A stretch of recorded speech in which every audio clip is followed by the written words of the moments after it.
안녕하십니까. 투자 손자병법 일부 최은정입니다.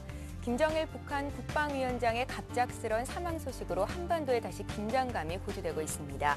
일단 연말 강세장을 의미하는 산타 랠리는 물 건너간 것을 보이는 가운데 이 같은 리스크가 단기에 그칠지 아니면 장기간 금융시장에 영향을 줄지 많은 분들이 관심을 갖고 있는 상태인데요. 투자 전략 저희가 풀어드리도록 하겠습니다. 오늘 함께해 주실 두 분의 전문가 소개합니다. LNS 파트너스 하창봉 팀장 나오셨고요. 우진 투자 컨설팅의 이성규 팀장님 자리하셨습니다. 안녕하세요. 안녕하십니까. 예. 자, 어제 코스피가 3.43%나 밀리면서 1770선까지 뚝 떨어졌었는데요. 오늘 장 흐름은 어떨까요? 예상 시총 결과 살펴보겠습니다. 네, 먼저 코스피 예상 체결지수 살펴봅니다. 한 3포인트 정도 상승하면서 1780선 출발을 예상하고 있습니다. 시총 상위 종목군 움직임을 보면요. 한 삼성전자가 약박권에서 소폭 밀리면서 출발할 것으로 예상이 되는 가운데 그 밖의 종목들 대부분 빨간불을 켠 상태입니다. 어제는 거의 대부분의 종목들이 큰 폭으로 하락을 했었는데요. 어제 비교적 선방한 느낌을 줬던 현대차, 기아차, 현대모비스가 1%에서 2% 정도 강세 출발을 할 것으로 예상이 되고 있습니다. 포스코도 2% 가까이 상승하면서 출발을 할 것 같고요. 하지만 어제 낙폭을 모두 만회하는 그런 움직임은 아닙니다. 미국 장에서는 금융주가 약세였는데요. 우리 장에서는 신한지주가 1.5% 정도 오르면서 장을 출발할 것 같고요. KB금융 역시 강보합권에서 빨간불을 켜고 있는 상태입니다. SK텔레콤도 1% 강한 움직임 14만 7천 원에서 시초가를 형성할 것으로 예상이 되고요. 그밖에 LG와 LG전자도 1% 이상 반등을 시도할 것 같습니다. NHN도 2% 상승한 21만 3천 원 선에서 시초가를 형성하는 모습이고요. 삼성화재 역시 2% 강세 출발을 예견하고 있습니다. 자, 이어서 코스닥 시장도 보겠습니다. 어제 코스닥도 굉장히 많이 빠졌었습니다. 5% 이상 폭락하면서 470선으로 폭삭 주저앉았었는데요. 오늘 코스닥이 좀 더 약할 것 같습니다. 1포인트 정도 조정받으면서 476선에서 장을 출발할 것으로 예상이 되고요. 시총 상위 종목군들의 움직임을 잠깐 살펴보면 어제 5%나 빠졌던 셀트리온이 오늘은 보합권 내 출발을 예상하고 있습니다. 다음과 CJ 오쇼핑도 1에서 2%대 하락 출발을 예상하고 있는 가운데 안철수 연구소가 어제 5% 빠졌었는데요. 오늘은 3% 정도 반등할 것으로 예상이 되고요. 메디포스트, 포스코 ICT, CJ ENM 등도 1에서 2%대 강세 출발을 예상하고 있습니다. 3S가 10%나 급락하면서 2만 3천 원 선에서 시총 출발가를 형성을 할 것 같고요. OCI 머티리얼즈 젠백스도 1에서 2%대 조정을 받을 것 같습니다. 반면에 CJ 홈쇼핑, GS 홈쇼핑이네요. 1.45% 강세 출발이 예상이 되고요. 유메이드 파라다이스도 1에서 3%대 상승하면서 장을 출발할 것으로 예상이 됩니다.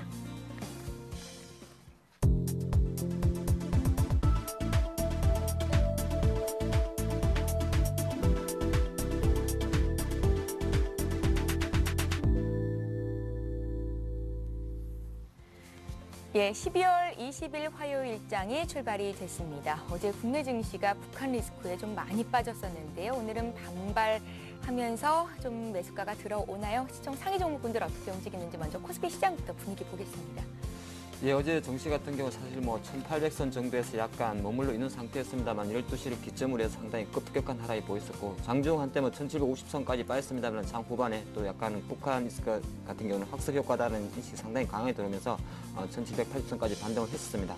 아침에 이제 미국 시장 같은 경우 한 1% 정도 조정을 보였고 유럽 시장도 약간 관망세를 보였습니다만은 아침 동시 효과는 약간은 어제 반등 기조를 조금 이어가면서 강세가 들어온다 말씀드렸고 시가총액 상위 종목 몇 가지 살펴보면 삼성전자 같은 경우 다시 100만 원을 회복하는 흐름을 보이고 있습니다. 0.6% 상승한 101만 3천의 효과가 들어오고 있다 말씀드렸고 어저께 상대적으로 포스코하고 자동차가 그나마 좀 선방하는 모습을 보여줬던 것 같습니다. 포스코 같은 경우는 역시나 1% 상승하면서 38만 4,500원의 효과, 또 자동차 4인방 같은 경우도 현대차, 기아차, 모비스 전부 다 한 1%의 상승세를 보였던 것 같습니다. 어제 조선주 같은 경우는 상당히 하락폭 역시나 좀 컸던 종목인데 현대중공업 같은 경우는 아침에 1% 상승한 26만의 효과가 들어오고 있다 말씀드렸고 화학주 같은 경우는 LG화학 같은 경우도 사실 어제 같은 경우에도 기관이나 외국인 양매도가 있었죠. 그러다 보니까 낙폭이 워낙 많이 빠진 거를 제외하고 나면 1.2%에 31만 4천 효과 들어오고 있다 말씀드리겠고 한전이 사실은 약간 약세를 보이고 있는 것 같습니다. 한국전력 같은 경우가 1.2% 정도 하락한 26,400원 효과가 들어오고 있는데 전반적으로 시가총액 상위 종목 대형주 유전 한 1% 이상의 강세가 들어온다는 건 상당히 그래도 기술적 반등을 한번 기대해보자 말씀드리겠고 사실 어렵게 이렇게 일시적인 외부 변수에서 장이 급락을 하게 되면 사실 중형주보다는 대형주, 소형주보다는 큰 주식들이 프로그램 영향이라든지 연기금의 자금 능력이 상당히 크기 때문에 일타적인 반등을 보일 때는 역시나 큰 우량주 위주로 가격이 들어온다는 거 약간 생각하셔야 될 것 같고요. 어제도 정유주 같은 경우 상당히 흐름이 좀 안 좋았었는데 SK이노베이션 같은 경우는 지금 14만 2천 원 정도 호가 들어오면서 1.8%의 호가 들어오고 있습니다. SO일 같은 경우도 사실 10만 원 이탈한 지가 이제 지난주였는데 오늘 같은 경우는 다시 99,500원 들어오면서 1.32% 효과가 들어옵니다. 사실 지금 장 초반에는 조금 1790선까지 예상되면서 강하게 들어오고 있습니다만은 역시나 북한 리스크에 대한 어떤 그 해석의 차이가 좀 남아있기 때문에 일단은 기술적 반등으로 보는 게 좋을 것 같고 오늘 장의 뭐 화두는 사실 다시 이 위치에서 바로 1800포인트 회복하기는 조금 힘들 거라 생각하면서 가장 중요한 거는 북한 안정화에 따른 어떤 지수 하방 다지이지 않나 그렇게 보시면 좋을 것 같고 수급적으로도 사실 어저께 역시 외국인 매도 나왔고 기관이 조금 섰습니다만은 기금 쪽에서 한 1,500원 매수한 걸 빼고 나면 역시나 투신이나 기타 상품들은 좀 세일즈가 크기 때문에 약간은 그 리스크 관리에 들어가지 않나 그렇게 보시면서 오늘장 일단 출발 자체는 벌써 출발하는 데 대해서는 긍정적이다 말씀드리겠습니다. 예, 코스피 상황 봤고요. 코스닥 시장 움직임 보겠습니다. 코스닥 지수도 오늘은 강세 출발을 했는데요. 코스피보다 오름폭이 조금 더 크게 나오는군요. 코스닥 상황 봐주십시오. 네, 현재 코스닥 지수 같은 경우는 1.07% 상승한 482선으로 출발하고 있는 모습입니다. 일단 어제 그 코스닥 같은 경우 장 초반에도 코스피 시장보다는 굉장히 강한 상승세로 출발했는데 나중에 하락폭은 훨씬 더 컸습니다. 그래서 그런 폭들이 현재 기술적 반등으로 좀 나오는 구간으로 보고 있고요. 종목별로 한번 보게 되면 일단은 그 IT 부품 관련주들이 어제 낙폭이 굉장히 크게 나왔었기 때문에 그런 종목들 위주로 지금 반등세가 좀 강합니다. 이걸 보시게 되면 지금 원익 IPS 같은 경우가 지금 한 4.3%대 상승세를 보이고 있고요. 그 뒤를 이어서 역시나 이 IT 부품주들, 뭐 OCI 머티리얼즈는 지금 잠깐 다시 또 한번 내려가는 모습이네요. 그 뒤에서 뭐 포스콘 ICT라든지 멜파스 그런 등의 IT 부품주들이 좀 이렇게 상대적으로 강세는 보이고 있다라고 전해드릴 수 있겠습니다. 다만 그 성우하이텍 같은 자동차 부품주들은 그렇게 강하진 않은 모습입니다. 평화종군도 마찬가지고요. 어제장 우리나라 자동차 업계들도 굉장히 선전하는 모습 보였는데 부품주들은 그런 어떤 리스크 측면에서 이제 부품주들보다는 앞서서 뭐 하창봉 팀장님께서도 말씀해 주셨지만 대형 우량주 쪽으로 좀 몰려가는 모습이기 때문에 일단은 그런 부분에서는 강한 상승세는 나오고 있지 않다라고 말씀드릴 수 있겠고 지금 보시게 되면 일단 그 테마성 그 종목들을 한번 보게 되면 지금 현재 같은 경우 스페코 같은 경우가 좀 상승세가 좀 강하게 나오고 있습니다. 역시나 그 대북 관련해서 아직까지 이 부분은 해소되지 않은 측면이고요. 스페코는 장 시작하자마자 지금 현재 상한가로 또 진입을 한 모습입니다. 그래서 강한 상승세 지금 현재 나오고 있는 모습이고 대부분 봤을 때는 일단 그 대북 관련주들 해서 대북 관련주라기보다는 방산 관련주들의 힘이 현재는 좀 강하다 이렇게 볼 수 있겠습니다. 하지만 반면 좀 또 이상한 것은 뭐냐면 이 대북 관련해 가지고 그러니까 방산주와 반대라고 볼 수 있는 그 비료 관련주들, 농업 관련주들도 상승세는 굉장히 강하게 나타나고 있는 모습입니다.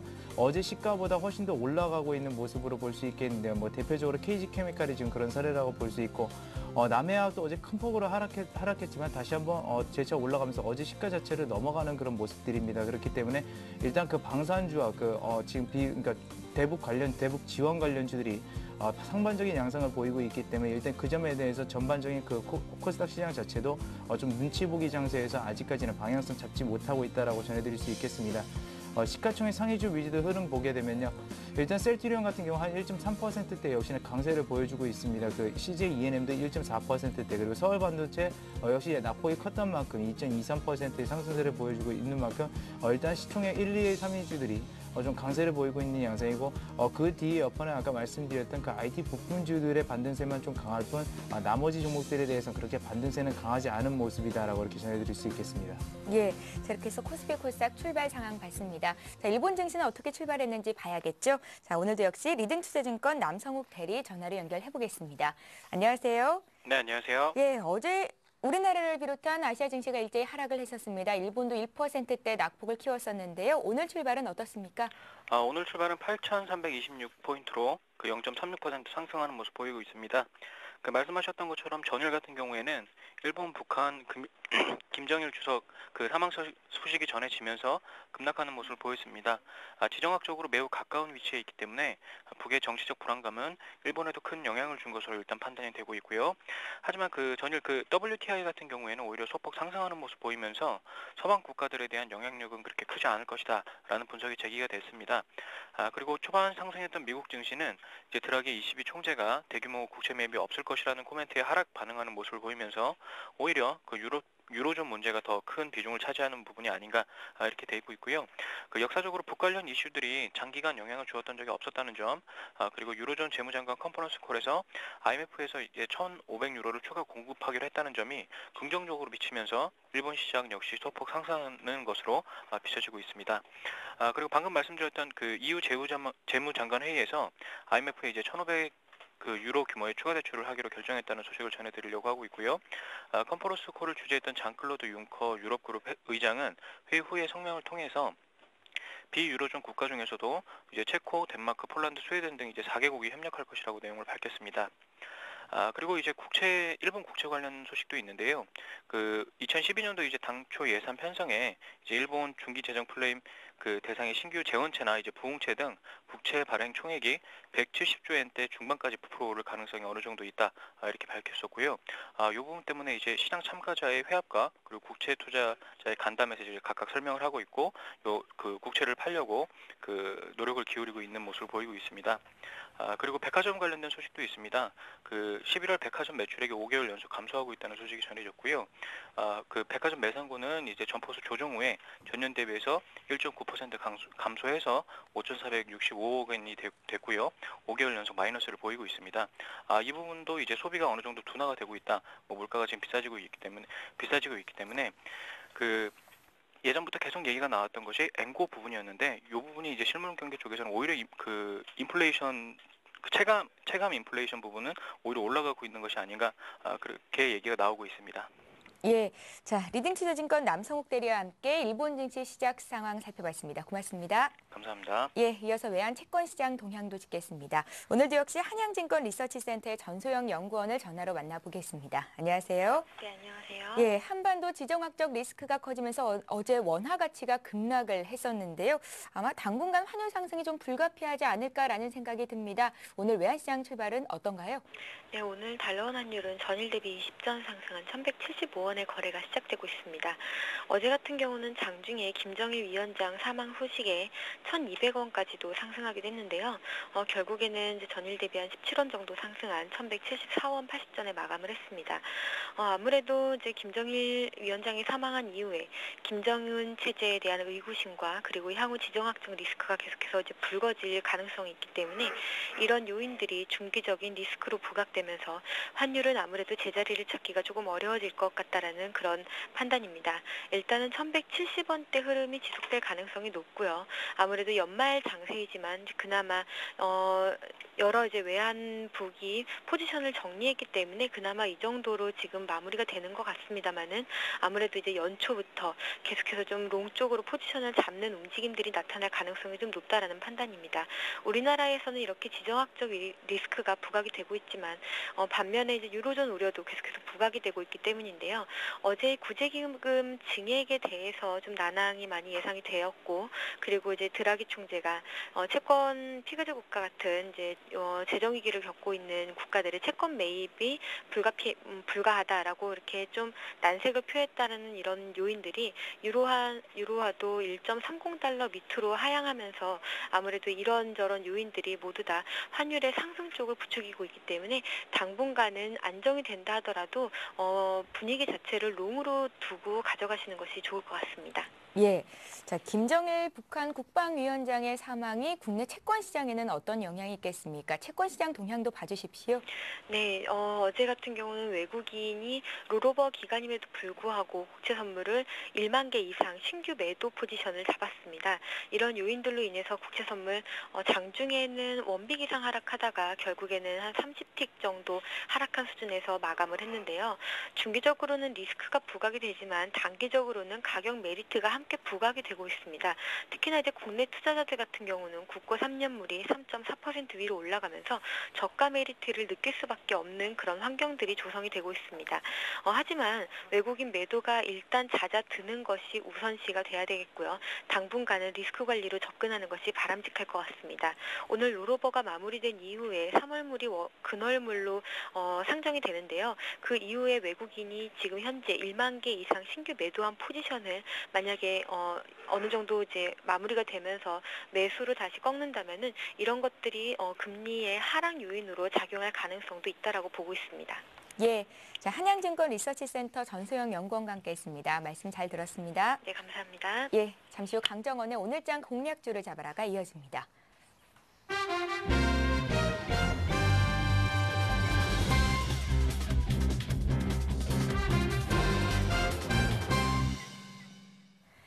예, 강정원의 오늘장 공략주를 잡아라 시간입니다. 오늘도 교보증권 교보타워지점의 강정원 부장님 화상 통해서 만나보겠습니다.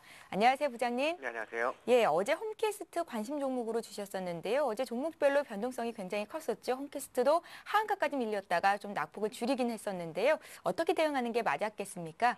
네, 어제 장중 김정일 사망건 때문에 전체적인 시장이 안 좋았습니다. 변동성도 굉장히 심하면서 그렇게 봐야 하는데 원칙적으로는 손절이 맞다라는 말씀을 드릴 수밖에 없는 상황이고요. 일단은 그 밸류에이션 매력은 있습니다만 지금 홈캐스트 일단은 오늘 반등이 나오는데 일단은 수급적으로 좀 깨진 모습을 좀 보여주고 있습니다. 원칙적으로는 손절로 대응하시는 게 맞다는 말씀 드리겠습니다. 예. 자, 어제 코스피가 3% 이상 급락한 이후로 오늘 반등이 좀 나오는데요. 여러 가지 아직까지 해결되지 않은 불확실성이 남아 있습니다. 지수 상승폭이 크지는 않고요. 오늘 같은 장에서 사볼 만한 종목이 있을까요? 네, 오늘 말씀드린 종목은 농심입니다. 어제 방산주하고 생필품 관련주들이 이제 그 대북 리스크가 부각되면서 이슈가 된 상황이었고, 농심도 어제 좀 변동성이 좀 심하게 올라갔다가 미지는 모습을 보이고 있는데, 일단 단기적인 측면만 아니고 또 밸류에이션 측면에서 한번 매수가 가능한 그런 종목으로 오늘 제시를 해드리겠습니다. 농심은 국내 최대 라면 업체고요. 시장 점유율 70% 수준을 좀 확보하고 있습니다.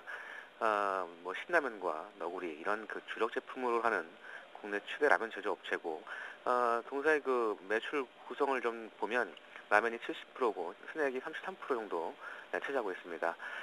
투자 포인트는 세 가지를 들 수 있는데요. 첫 번째는 라면 가격 인상의 수혜를 줄 수 있습니다. 라면 가격이 6.2% 인상을 했습니다.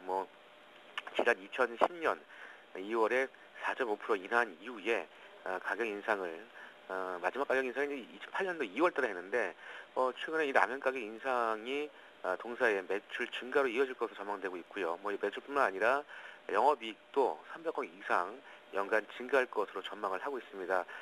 매출액으로는 한 700억 정도 증가할 전망인데, 여기서 이제 라면 가격 같은 경우는 인상을 하더라도 경기에 좀 부침이 없는 상황이고, 소비자가 가격이 인하해도 이 소비가 감소하지 않은 그런 특성이 있기 때문에 그런 부분들이 영업이익 증가로 이어질 것으로 전망되고 있고요. 두 번째는 라면 분화에 따른 수혜를 줄 수 있는데요. 6.2% 가격 인상률은 좀 미흡합니다만 가장 큰 리스크가 어느 정도 해소됐다는 점에서 의미가 있는 상황이고, 최근 올해 내년도에도 라면 업계의 화두는 이 1,000원대 라면의 성공 여부라고 볼 수 있는데, 1,000원인 그 한국 야쿠르트의 그 꼬꼬면과 삼양식품의 나가사키 짬뽕 이런 그 소비자의 그 트렌드 요구와 맞물리면서 일단 흰 국물 그 라면 쪽이 좀 대세가 좀 이어지고 있는 그런 상황이고요. 이 농심도 그 최근에 쌀국수 짬뽕을 내놨습니다.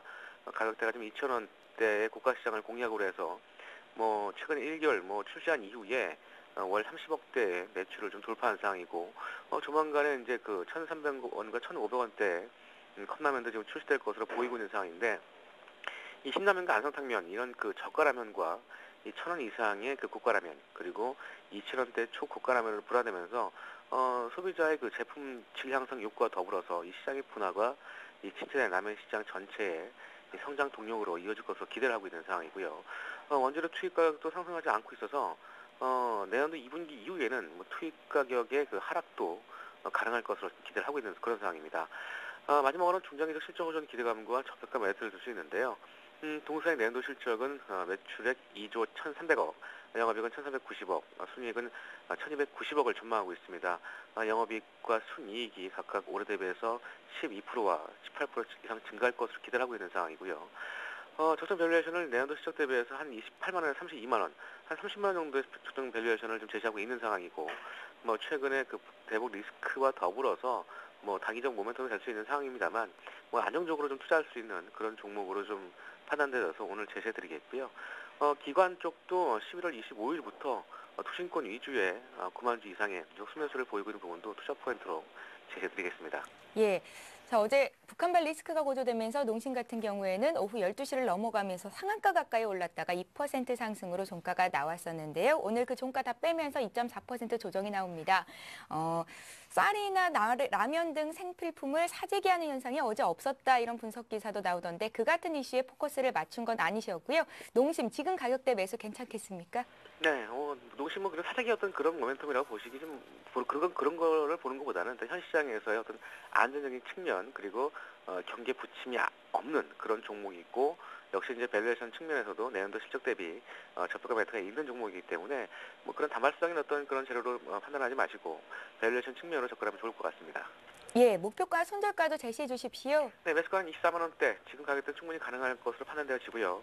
목표가는 26만 원까지 봐드리겠습니다. 손절가는 23만 원 하에서 손절로 대응하시기 바라겠습니다. 예, 교보증권 교보타워 지점의 강정원 부장과 함께 했습니다. 고맙습니다. 네, 고맙습니다. 예, 자 지금 시각이 9시 17분입니다. 개장한 지 17분을 막 넘어서고 있는데요. 시장 상황 어떻게 변화가 있을지 시황센터 연결해 보겠습니다.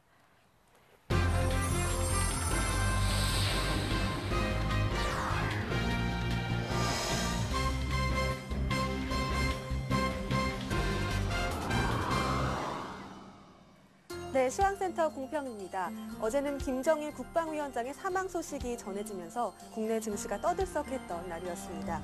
한국의 지정학적 리스크가 부각되면서 외국인의 매물 출회가 늘어나 코스피는 3%, 코스닥은 5%가량 폭락했는데요. 하지만 뉴욕 증시는 북한발 악재보다는 유럽발 악재에 더 민감하게 반응하는 모습이었습니다. 오늘 장에서 어제의 낙폭을 만회할 수 있을지 지켜봐야겠습니다. 코스피 시장부터 점검해보겠습니다.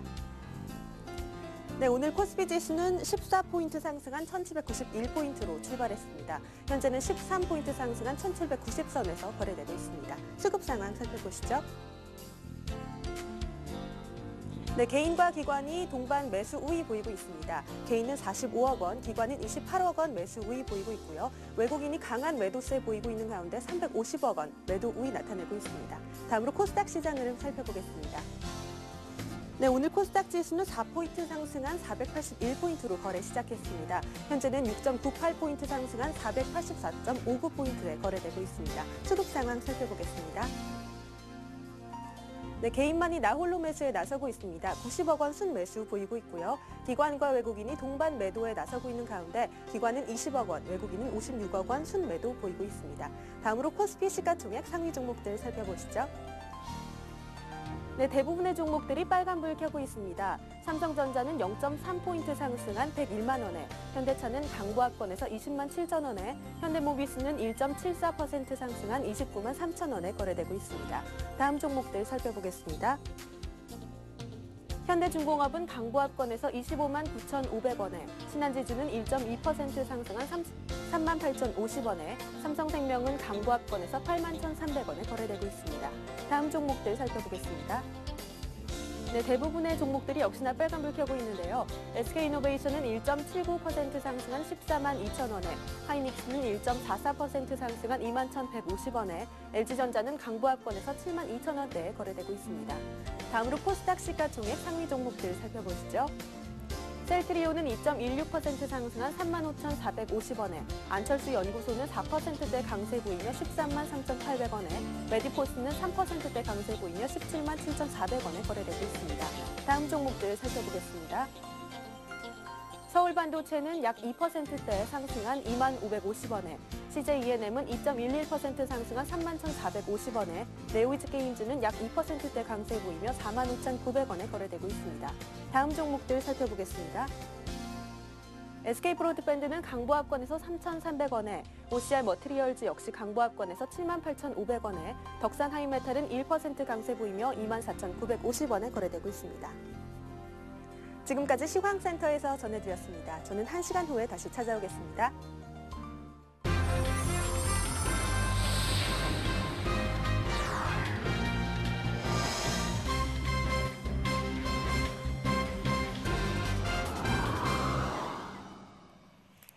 예, 현재 코스피가 1786, 코스닥이 483입니다. 강보합권 내지 1% 정도 상승이 나오는데요. 어제 낙폭에 비하면 정말 미미한 수준이고요. 투자자들이 불안한 건 아마 불확실성 때문일 겁니다. 김정은 체제로의 확실한 권력 이양이 완전히 이루어지지 않은 가운데 북한 내부에서의 권력과 관련된 불확실성이 어느 때보다도 커진 상황인데요. 자, 이럴 때 투자 전략 어떻게 가져가면 좋겠습니까? 하창목 팀장님, 체크 포인트 짚어주십시오. 예, 역시나 오늘도 보면 시장이 9포인트 오르는 걸 봐서 국내 증시는 그 북한보다는 역시 유럽 쪽에 많이 포커스를 맞추지 않나 말씀드리겠습니다. 예. 유럽이 아니고 잠깐 말씀드리면 어제 사실 유럽 시장이 좀 조정을 보이고 뭐 미국 시장 같은 경우도 한 0.8% 하락을 보인 이유가 22 드라기 총재 같은 경우 역시나 어저께 이제 약간 청문회 같은 걸 했죠. 했는데 똑같은 이야기입니다. 뭐 국채 매입에 대한 확대는 할 수가 없고 22 본연의 기능, 물가 안정이라는 본연의 기능을 충실하겠다 그런 이야기가 좀 안 좋게 나왔던 부분이고요. 그것 때문에 유럽 시장이 좀 조정을 받았는데 지금 이제 해외 시장이 나스닥 선물 조금 급등하고 어떻게 보면 또 국내 증시가 약간 갭상승한 가장 큰 이유는 뭐 실제적으로 두 가지가 있습니다. 하나는 뭐 역시나 21일 동안 국채 매입은 좀 불가항력이라는 이야기를 했습니다만은 역시나 그 계속적인 은행을 통한 유동성 공급은 좀 지원하겠다. 그리고 또 하나가 어저께 사실 큰 이슈가 2천억 유로 정도의 IMF를 통한 그 추가 증액이었는데 사실 영국의 실패로 이제 2천억 유로는 실패를 했습니다. 하지만은 그보다는 조금 못 미치지만은 1,500억 유로 정도는 추가 증액하는 데 대해서 합의를 했기 때문에 그것 자체가 조금 호재로 받아들였다 말씀드리겠고 하지만 그 북한 같은 경우는 사실 이런 일이 터지면 전부 다가 어떻게 보면 대북 전문가가 되는 것 같습니다. 저는 사실 좀 깊이가 없어가지고 북한 문제를 깊게 다룰 수는 없는 부분입니다만은 실제적으로 확실한 이 정치 전문가들은 과거 뭐 연평도 사건이라든지 조금 더 올라가서 제가 기억하기로는 저는 94년도 김정일 사후 때 군대에 있었거든요. 그때는 이제 정치랑 상관이 없었습니다만은 역사적으로 북한 이런 이야기가 터지고 나면 시장은 좀 올라왔다는 그런 학습 효과가 좀 크게 왔지 않나 보는 것점이고 지금은 대부분의 북한 전문가들이라든지 유수의 전문기관들이 이제 이걸 바라보는 관점이 사실 뭐 약간 중구난방도 있습니다만은 단기 학습 효과는 있지만은 그래도 그 어떤 때보다 이번에는 조금 단기 악재지 않는가 그런 게 좀 반영이 되는 것 같고 어제 실시간으로 사실 뭐 3대 신평사가 한국의 이 신용등급 강등의 신용등급에 대한 언급은 없었습니다만은 사실 그거는 어제 같은 날 바로 거꾸로 쉽게 생각해 보시죠. 어저께 같은 날 그렇게 생긴다고 신평사가 바로 등급 하향하겠습니까? 그건 아니거든요. 그래서 어저께는 일시적으로 뭐 등급 코리아 디스카운트 요인은 없다고 그런 발표를 했는데 저는 약간 보수적인 생각을 조금 갖고 있는 것도 나쁘지 않다 이렇게 말씀드렸고 향후 어떻게 될지에 대해서는 뭐 29일 날 정도까지는 이제 그 장례를 치른다 그러니까 그러고 나서 연초까지는 아무래도 북한 이슈에도 우리는 또 하나의 어떻게 보면은 돌발 악재에 약간 노출됐다는 거는 주지하시고 장을 좀 봐야 된다 말씀드리겠습니다. 예. 그러면 투자자들은 앞으로 어떻게 해야 되는 겁니까? 예, 잠깐 제가 지수 차트를 한번 보겠는데 네. 지금 저는 그 지수 포인트로 봤을 때는 오늘 뭐 사실 오늘 올라가는 게 그렇게 좋은 것 같지는 않습니다. 올라가면 좋습니다만은 사실 이번 주 장 같은 경우는 약간은 장이 원래 내려갈 위치에 있었는데 가장 결정적으로 어저께 수준으로 11선하고 21선이 데드 크로스가 났습니다. 한 단기 1개월 내에 어떤 매물이 좀 생겼다 볼 수 있는 것이고 1780포인트라는 위치는 그냥 기술적으로 봤을 때는 11월 말의 저점입니다만 어저께 이렇게 장대 장대 연봉이죠. 통상적으로 제가 차트를 앞으로 돌려본다 그래도 일본 대지진 사건이라든지 이런 외생 변수에 의해서 지수가 큰 폭으로 하락을 했을 때는 그 다음 날은 올라옵니다. 문제는 그 다음 날인데 그러니까 오늘 정도는 약간 쉬어준다 그래도 내일이나 모레 정도 갔을 때는 한 번 더의 하락 조정이 있다는 걸 미리 염두에 두시는 게 좋을 것 같고요. 지지순으로 봤을 때는 일단 1750포인트 어저께 형성했던 그 지점을 가장 가시적인 일자 포인트로 잡습니다만은 이 자리에서 뭐 그렇게 주식하라고 매수하라고 포인트를 잡는 위치는 아니고요. 그냥 눈에 보이는 1차 지지선은 한 1750포인트다 말씀드리겠고 약간은 그래도 롱텀으로 한번 매수를 해볼 자리는 적어도 한 1720선까지는 내려와야 되지 않나 그렇게 보는 관점입니다. 그렇기 때문에 지수 포인트 이렇게 잡았다고 뭐 여기에 맞춰가지고 포인트에 왔을 때 주식을 사고 팔고 그런 전략이 아니라 일단 지수 밴드를 봤을 때는 1차적으로 한 1750포인트, 2차적으로는 한 1720포인트 정도 지지를 체크해야 되고 어저께 그런 난리가 나가지고 사실 종목들이 그 가격 흐름이 기존의 틀에서 다 깨져버렸습니다. 가격 왜곡이 상당히 심하기 때문에 최소한 오늘 내일 한 제가 생각할 때 목요일 정도까지는 가격이 원래 자리를 찾는 과정이 좀 필요하기 때문에 지금 보이는 가격들이 덥석덥석 싸다고 무턱대고 사거나 아니면은 차트가 망가졌다고 파는 조금 그런 그 성급한 전략은 좀 불리할 수 있다. 왜냐하면은 어제 오늘 한 최소 3일 정도는 그 차트가 만들어낸 일봉이 제자리 찾기 과정이 필요합니다. 그런 거 보시면서 시장을 글쎄요 뭐 단기적으로 조금 들어가고 나오는 것도 나쁘진 않습니다만 조금 저는 주변 상황을 조금 지켜보는 보수적 자세가 조금 더 필요하지 않나 말씀드리겠습니다. 예, 이성규 팀장님은 어떻게 생각하시는지 들을 텐데요. 어제 많은 전문가들이 투매에 동참할 필요 없다라고 얘기를 했었거든요. 그럼 오늘 장에서 반등 이용해서 팔아야 되는 건데 팔기에는 손실폭이 너무나 큰 상태고요. 어떻게 대응해 보면 좋겠습니까? 네, 일단 뭐 북한 얘기는 뭐 말씀 또 안 드릴 수가 없는데요. 저도 뭐 북한 전문가는 아닙니다만 그렇습니다. 북한 문제가 이제 맨날 발발했을 때 보게 되면 이번 사태는 좀 다르다. 이번 사태는 상태는 좀 다르다. 맨날 그랬었거든요. 근데 저는 그렇게 그게 크게 다르다고 보진 않습니다. 물론 김정일 국방위원장이 사망했다는 것은 분명히 큰 이슈라고 할 수 있지만 어차피 우리가 미래에는 한 번쯤은 겪어야 될 일이었기 때문에 그거를 미리 겪는다고 생각하면 되겠고요. 그래서 그 문제에 대한 것은 어차피 우리가 미래에 겪을 일을 좀 예측과는 다르게 좀 빠르게 경험했다라는 측면밖에 안 되는 것이지 이게 그 한국 경제 전체적으로 뭐 장기적인 리스크 자체는 그렇게 맞물릴 것 같지는 않습니다. 다만 좀 우려가 되는 것은 아직도 유럽 사태가 그렇게 진정이 되지 않고 있는 상황인데 이런 사태가 우리나라의 그 북한 리스크 자체와 맞물릴 경우에는 그 파장은 우리나라에 더 커질 수밖에 없다는 것이죠. 특히나 내년 같은 경우 우리나라의 그 건설업종이라든지 금융업종 그리고 조선중공업 대부분의 이제 부채를 많이 가지고 있는 그런 업종들이 회사 만기채가 이제 돌아옵니다. 근데 이렇게 돼서 어제 같은 경우 CDS 프리미엄이 상당히 높게 상승을 했는데 그랬을 때는 다시 한번 롤오버하는 과정에 있어서 어려움을 겪을 수가 있다는 것이죠. 그럴 때는 한국 자체만 좀 유동성 문제가 발발할 수 있다라는 그런 위험성 자체는 있습니다. 그래서 북한 리스크 자체는 단기적 악재지만 이게 앞서서 말씀드렸던 그 어떤 세계 증시 자체와 맞물릴 경우에는 상당히 좀 위험할 가능성도 있다라는 점은 좀 염두를 해 두셔야겠습니다. 그래서 그런 점들을 봤을 때 일단은 오늘 동향 그 전체적으로 그 종목들의 그 동향들을 보게 되면 일단은 대부분 그 어느 정도의 그 튼튼한 자산들이라든지 해외 자산이 있는 쪽으로 좀 그러니까 종목들이 해외 자산을 갖고 있는 쪽으로 좀 몰리는 경향들이 보입니다. 뭐 대표적으로 우리나라 시가총액 상위주들이라고 볼 수 있겠는데요. 진짜 그렇다는 것은 일단은 원화 가치에 대한 기대감들은 좀 버리는 양상이 아닌가 그런 생각도 좀 들긴 합니다. 그러니까 해외 자산들 같은 경우는 달러 자산으로 돼 있기 때문에 그런 부분들에 대해서 해지용으로 일부 매수가 들어온다. 아니면 어제 같은 경우도 워낙 큰 낙폭을 보였었기 때문에 기술적 반등 측면에서 이제 들어온다라고 이렇게 볼 수 있겠고요. 오늘 그 기술적 차트 자체에서 차트 한번 보시게 되면 기술적 차트 흐름에서 조금 불안한 요소는 뭐냐면 일단은 어제 그 큰 폭으로 내렸는데 일반적으로 그렇습니다. 기술적에서 이 큰 음봉이 어제 발생했던 구간에서 그 절반 구간을 상승하지 못하게 되면 상승 탄력이 제대로 나오진 않습니다. 한번 과거 차트를 쭉 보시면 대부분 그럴 겁니다. 그게 이제 심리적 지지선이라고 하는 곳인데 거기를 딱 출발해서 그대로 밑으로 내려오는 모습이기 때문에 오늘 상승 반전이 좀 힘들지 않을까, 다시 한번 하락 반전을 하지 않을까 그런 양상이기 때문에 그 점 오늘 투자에 좀 참고를 하시기 바라겠습니다. 예, 자, 두 분의 전문가와 함께 투자 포인트 짚어봤고요. 잠시 신한금융투자와 함께하는 신한 리포트 살펴보겠습니다. 신한금융투자 리서치센터 기업분석부의 박희진 연구원 전화로 연결해봅니다. 안녕하세요. 네, 안녕하세요. 예, 오늘 시장이 반등이 나오는데요. 오늘은 의료업종에 대해서 좀 말씀을 하신다고요? 예, 의료업종 중에서 한섬이라는 종목에 대해서 말씀 좀 드리도록 하겠습니다. 한섬이요. 예. 예, 오늘 소개해 주실 회사라고 알고 있는데 어떤 포인트들이 있을까요? 한섬의 같은 경우에 지금 가장 기본적으로 봤을 때는 국내 매출이 되겠는데요. 국내 매출 같은 경우에 11월 달에는 뭐 이상 고온에 따라서 이제 매출 성장률이 좀 소폭 하회를 했던 부분이 발생을 했습니다. 하지만은 10월 달에 이제 한 10% 초반대 매출 성장이 나왔었고요. 11월 달에도 한 5% 정도 매출 성장이 나왔기 때문에 11월 달까지는 조금 부진했다 하더라도 12월 달 지금 현재 20일 이제 오늘까지 봤을 때 약 한 12% 정도 매출 성장이 나오고 있는 것으로 보고 있습니다. 그리고 이제 뭐 할인 판매가 좀 증가했다고 하더라도 한섬 같은 경우에는 이제 판가 할인이나 뭐 그런 부분이 크게 영향을 받지 않기 때문에 20% 이상의 24% 정도의 영업이익률은 유지가 될 것으로 보고 있고요. 이제 한섬에서 가장 크게 보고 있는 것은 내년도 이제 중국 관련 매출입니다. SK네트워크랑 최근에 이제 중국 관련 계약을 맺고 내년 1월 1일부터 이제 실제적인 매출이 일어날 텐데요. 그 부분에 있어서 뭐 내년 절대적으로 미치는 영향은 크지는 않겠지만은 본격적으로 이제 중국 관련 이슈가 좀 이제 부각이 된다는 점에서 긍정적으로 보고 있습니다. 예, 중국 관련 매출이 늘 것이다. 이 점을 가장 긍정적으로 보고 계신 것 같은데 한섬은 지금과 같은 북한 리스크에 큰 영향이 없는 겁니까? 얼마쯤 매수해보고 또 얼마쯤 목표가로 잡아보면 좋을까요? 지금 현재 가격대에서도 충분히 매수하기에는 매력적이지 않을까 보고 있고요.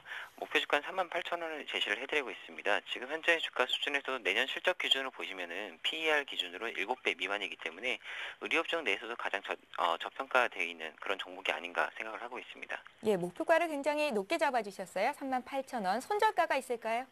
손절가는 만약에 지금 한 24,000원 선이 깨진다면은 그때는 조금 보수적인 입장에서 다시 한번 이제 고려를 하시는 것도 괜찮지 않을까 생각을 하고 있습니다. 예, 신한금융투자리서치센터의 박희진 연구원과 함께했습니다. 말씀 잘 들었습니다. 예, 감사합니다. 예, 계속해서 오늘장 출발 전략 이어가겠습니다. 자, 하창봉 팀장님, 업종별로 조금 전략이 달라지는 겁니까? 업종별 전략 짜주십시오. 일단은 뭐 아까 제가 말씀드리면 마찬가지로 시장 1780포인트에 있습니다만은 약간 대형주 위주라든지 시장 전체적인 체력 면에서는 다시 한번 바닥 다지 확인하고 들어가는 게 필요하다는 말씀드리겠고 예. 어제 사실 오늘 보면은 뭐 방산 관련주들 제가 다시 한번 말씀드리겠습니다. 아무래도 개인 투자가에 관심이 많이 몰리기 때문에 실제적으로 잠깐 말씀드리면 오늘은 지금 보면 농심이라든지 여타 관련 자명식품이나 빠지고 있죠. 왜냐하면 시장에서도 사재기는 없었다 그렇게 말씀드리는데 사실 우리나라 안보 의식이 조금 전에 문제도 있습니다. 사실 이 북한 북한 문제라든지 이런데 국민들이나 시민들이 약간 아니란 거 약간 이런 것도 좀 있고 실제적으로 또 하나가 워낙 이제 이런 데 익숙하다 보니까 작년 이맘때 연평도 사건 터졌을 때도 사실 뭐 최초의 어떤 민간인 사망이었습니다만은 실제적으로 라면을 산다든지 그런 일은 좀 없었다 그렇게 말씀드리겠고 또 하나가 어제 방사한 종목들이 지금도 보면 상당히 가격 흐름이 좀 많습니다. 제가 잠깐 정리해 드리려고 준비를 했는데 예. 어제 이제 크게 대형주 중에서 움직인 게 삼성테크인하고 뭐 S&T 중공업, 풍산 이런 게 있습니다. 약간 정리를 해드리면 방산 관리도 대부분 국내 대기업들은 방산 관련 산업을 하고 있습니다만은 삼성테크인 같은 경우는 이제 K9 자주포 쪽을 좀 만든다 미리 말씀드리겠고 S&T 중공업 같은 경우는 발관포입니다. 발관포고 풍산이나 이런 거는 탄피를 만드는 회사다 보시면 될 것 같고요. 오늘 상한가를 형성하고 있는 종목들 중에서 보면 휴니드라든지 퍼스텍, 빅텍 이런 종목이 있는데 휴니드 같은 경우는 실제적으로 무전기를 좀 만든다 말씀드리겠고 뭐 나머지 종목들은 이제 통신 장비입니다. 그리고 하나 보면 예전에 우리 해룡실리콘이라고 지금 종목명이 바뀐 HRS라고 있습니다. 요거는 방독면을 만든 회사다 말씀드리겠는데 YTN 같은 경우도 어저께 상한가 갖다 조정을 보였죠. 그래서 제가 뭐 일일이 다 정리할 필요는 없겠습니다. 우리 간단히 한번 제가 해석을 해보겠습니다. 일단은 뭐 자주포를 만드든 탄피를 만드든 군사용품들은 방산업체들은 같은 경우 실제적으로 어느 정도 그 해 한 해 어떤 그 수주가 정해져 있죠. 그렇기 때문에 실제적으로 어제 그런 일이 터진다고 회사 펀더멘탈은 바뀌는 건 아니죠. 그렇기 예. 때문에 단기적 이슈에 그칠 수 있다는 말씀드리겠고 여타면 무전기가 됐든 방독면이 됐든 그런 건 다 똑같습니다. 근데 단기적인 수급 이슈가 상당히 이런 걸 만들었다 말씀드리겠고 YTN 같은 경우는 제가 이런 말씀을 드리고 싶네요. 어저께 이제 YTN 같은 경우는 24시간 보도 채널이다 보니까 보통 전쟁 관련주로 많이 몰립니다만은 지금까지 예전에는 사실 그게 맞았어요. 근데 지금 같은 경우는 사실 YTN만의 그런 독보가 없어졌죠. 연합 채널 같은 경우도 이제 연합 뉴스를 하기 때문에 그런 거 한번 체크하시면서 과연 내가 방산 관련주들의 실제로 사가지고 이게 수익이 날 수 있을까 안 날까는 아주 간단하게 생각하신다 그럴 때는 단기적 이슈를 접해야 되는구나 그렇게 말씀드리겠습니다. 예, 업종별로는 오늘 방산주를 좀 집중적으로 봐주셨고요. 이성규 팀장님도 봐주십시오. 네, 일단 오늘 업종들로 보게 되면 앞에서 이제 방산주 얘기하셨는데요. 예. 저도 공교롭게도 그 방산주에 대한 똑같은 의견이라고 볼 수 있겠습니다. 뭐 방산주 같은 건 지금 여러 가지 뭐 대표적으로 이제 스페코나 빅텍 같은 경우 있는데요. 참고적으로 스페코 같은 경우 말씀을 드려보면 이 방산 관련해서 직접적인 그 방산 비중은 한 10%에 지나지 않습니다. 근데 그런 종목이 이틀 연속으로 상한가를 갈 수 있다라는 것은 솔직히 상식적으로 말이 안 된다고 그렇게 생각을 하고 있고요.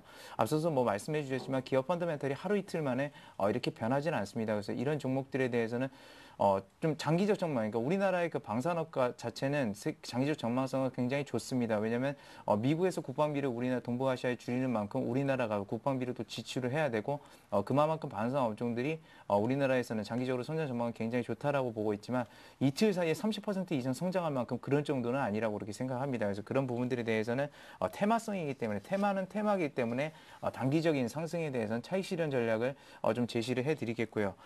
두 번째로는 일단은 국내 건설 시장 위축이 상당히 좀 문제가 되지 않을까 그렇게 생각을 합니다. 가뜩이나 우리나라 그 부동산 시장도 이렇게 많이 위축된 상태인데 특히나 수도권 지역에서 최근에도 뭐 기사들 많이 나오죠.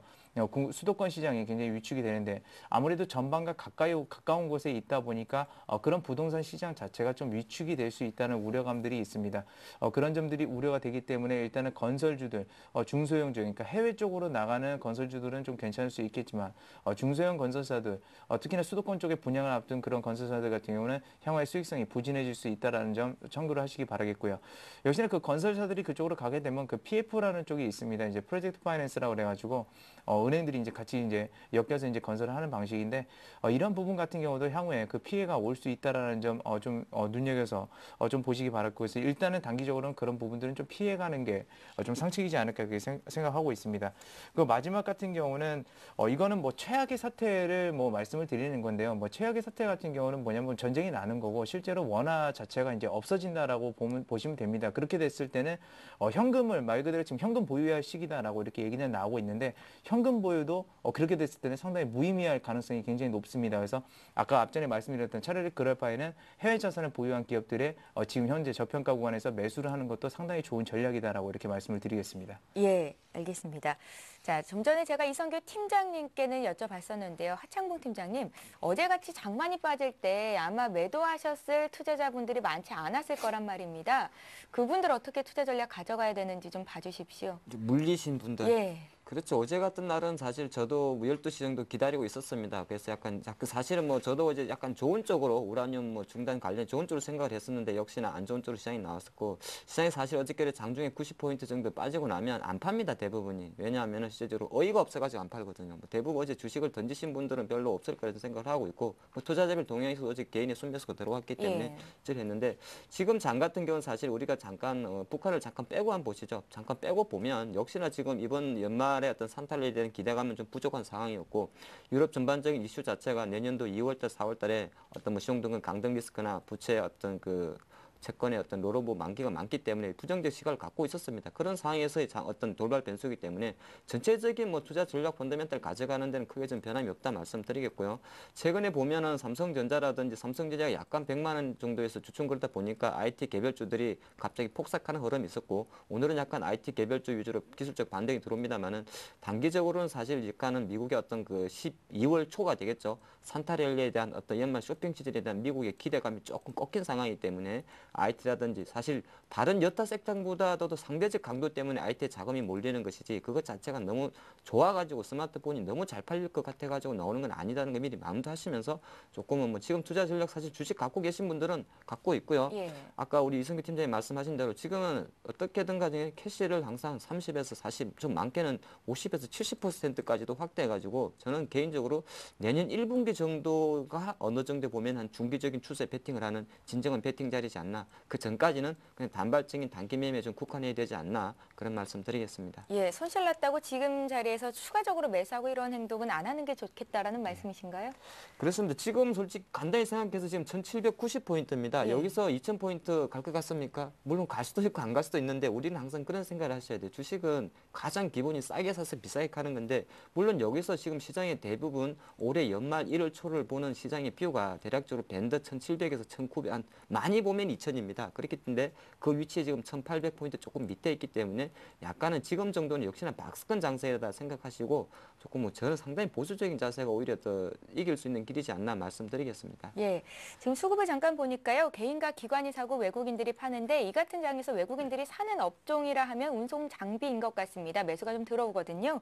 이성규 팀장님, 오늘 장 자동차 관련주는 좀 선방을 하는 느낌이고 어제도 그랬었고요. 자동차 관련주를 바라보는 외국인의 시각 이거 어떻게 해석해 보면 좋을까요? 네, 뭐 참고적으로 말씀을 드리면 아시는 분들은 아시겠지만 우리나라 자동차 업계들이 대부분 그 방산이랑 많이 연관이 돼 있습니다. 그래서 그런 부분도 일단 첫 번째로 한번 꼽을 수 있겠고요. 근데 두 번째 같은 경우는 그 최근에 들어서 현대차나 기아차, 대표적으로 현대차나 기아차가 아까 전에 말씀드렸던 부분인데 해외에 공장을 많이 지었죠. 그런 부분들의 자산 가치들이 향후에 더 대두될 수 있다는 측면에서 들어오는 것도 있습니다. 그리고 물론 어제 또 그 안 좋은 소식이 있었는데요. 유럽의 그 유명한 자동차 업체들 사브가 결국 파산을 했습니다. 그런 부분들에 대한 반사 이익, 그래서 이런 세 가지 부분이 어떻게 보면 맞물려서 어제와 오늘장에서 좀 자동차주들이 그래도 선방을 하고 있지 않나 그렇게 생각하고 있습니다.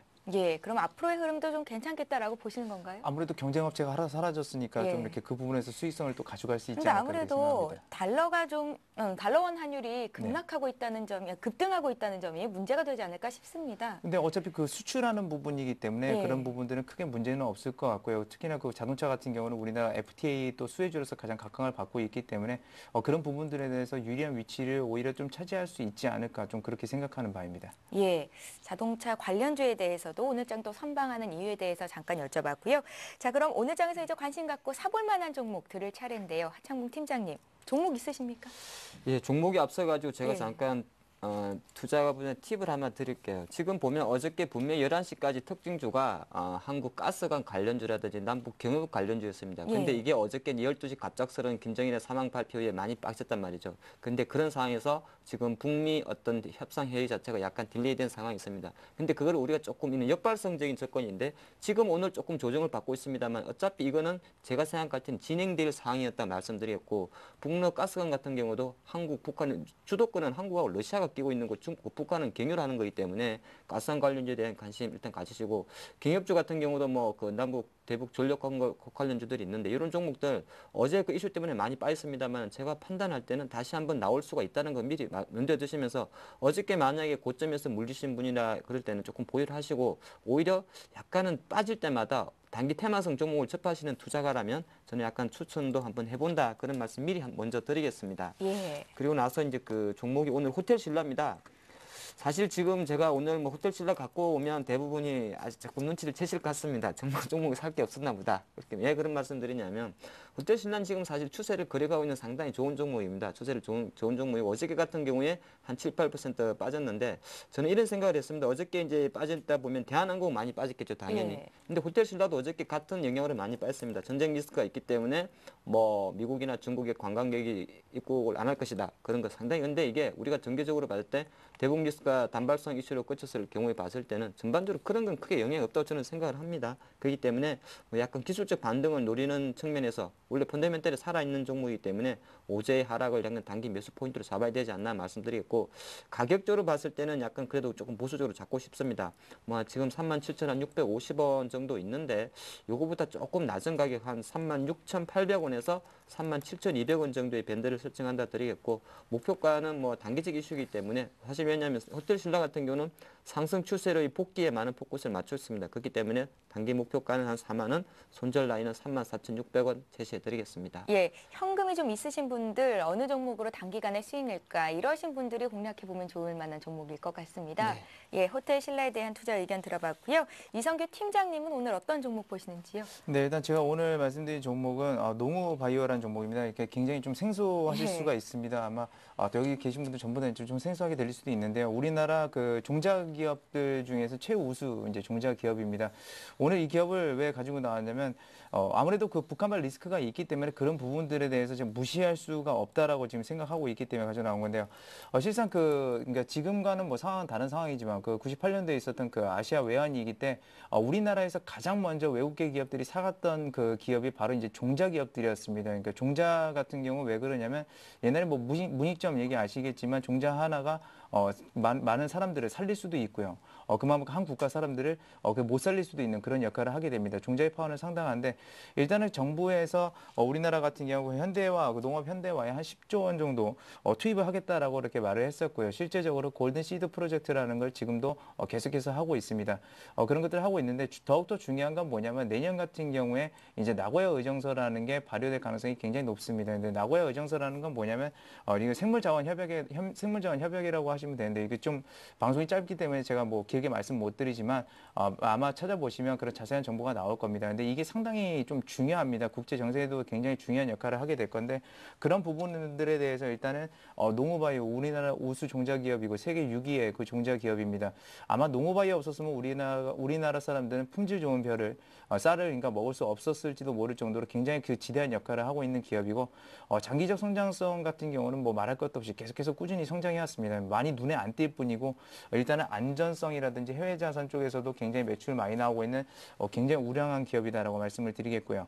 근데 이 종목 같은 경우 제가 이렇게 지금 뭐 매수가나 손절가 이렇게 나오겠지만 손절가가 상당히 높습니다. 깁니다. 그러니까 9,000원 수준까지 지금 내려가 있는데요. 그거는 제가 위험 대비해서 그렇게 드리는 거고 일단 현재 구간에서 이 종목 같은 경우는 좀 모아가는 성향이 좀 강합니다. 모아가는 성향이 강한데 올해 같은 경우 목표 주가가 13,500원 정도밖에 되지는 않습니다. 13,500원 정도 되지 않지만 내년부터 이익 성장세가 나올 것으로 예상되고 있고 지금부터 조금씩 분할 매수를 하셔가지고 떨어질 때마다 조금씩 모아가는 전략 제시해드리고요. 올해 같은 경우 목표 주가는 13,500원 그리고 내년 같은 경우 목표 주가 같은 경우 경우는 약 15,000원에서 16,000원 수준까지도 상향 조정이 가능한 종목이기 때문에 이 종목은 제가 다른 것보다는 모아가시라는 측면에서 좀 제시를 해드리겠습니다. 예, 농우바이오를 주셨는데요. 시장의 관심에서는 조금 벗어나 있는 종목이긴 하지 않습니까? 네. 뭐 수급 상황 좀 봐주시고요. 거래량은 좀 괜찮은 편이신가요? 이건 거래량은 그렇게 많지는 않은 종목입니다. 근데 예. 올해 하반기부터 굉장히 크게 나오는 종목입니다. 왜냐하면 골든시드 프로젝트나 그 아까 말씀드렸던 나고야 의정서 대비해서 오는 종목이기 때문에